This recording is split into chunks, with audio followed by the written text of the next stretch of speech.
안녕하세요. 소시민입니다. 이번에 소개할 책은 유튜버 거의 없다의 방구석 영화관입니다.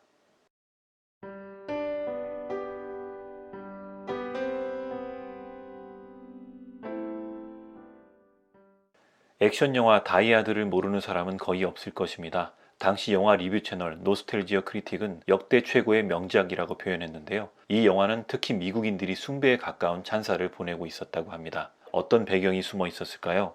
다이하드는 경찰 출신 미국인이 테러범을 제압하는 스토리입니다. 브루스 윌리스가 연기한 존 맥클레인은 어떤 상황이었을까요? 존 맥클레인은 뉴욕에서 경찰 생활을 하는 유부남이지만 만족스러운 가정 생활을 하고 있지는 못했습니다. 잘 나가는 부인이 있는데 이 부인은 LA에 있는 일본 회사의 임원으로 활동하고 있습니다. 남자는 뉴욕에, 여자는 LA에서 사실상 결혼했는데도 생이별을 한 채로 살고 있는 상황이죠. 그런데 브루스 윌리스가 LA로 아내를 보기 위해 건너갑니다. 아내가 다니는 회사가 크리스마스 파티를 주최했기 때문인데요. 부인이 다니는 회사는 일본의 거대 기업이고 여기서 부인은 처녀 시절의 성을 그대로 쓰고 있었습니다. 승진하기 위해서는 결혼을 하지 않아야 유리하기 때문이었습니다. 당시 미국의 상황은 어땠을까요?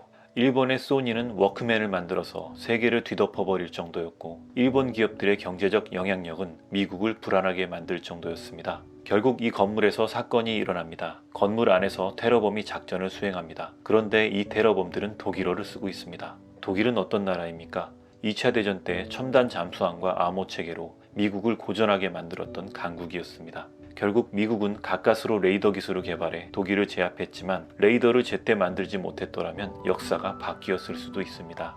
이런 내용으로 유추해 본다면 이 영화의 노림수는 명확해 보입니다. 미국의 경쟁 상대로 떠오르는 일본 기업의 건물에서 독일어 쓰는 테러범을 일망타진하는 내용인 것이죠. 그것도 토종 미국 경찰이 주인공입니다. 이런 역사적 경제적 배경 때문에 특히 미국인들이 사랑하는 영화가 될 수 있었습니다. 결국 영화는 시대적 사회적 상황을 어떤 식으로든 반영한다는 얘기입니다.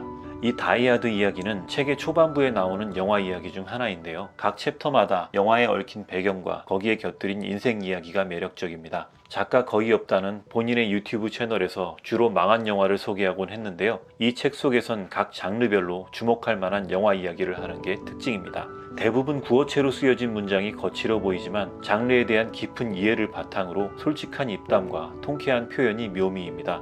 목차에 거론된 영화는 총 19편인데요. 책 속에 거론된 영화는 훨씬 더 많습니다.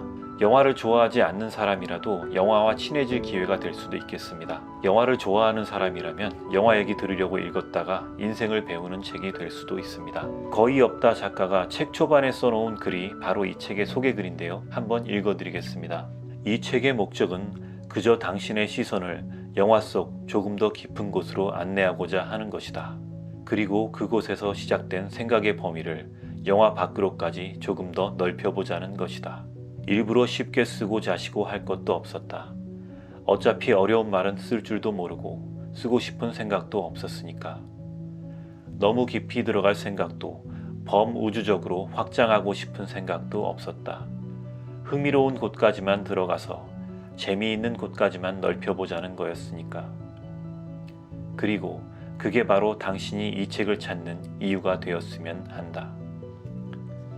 유튜버 거의 없다의 방구석 영화관. 이 책의 소개는 여기까지입니다.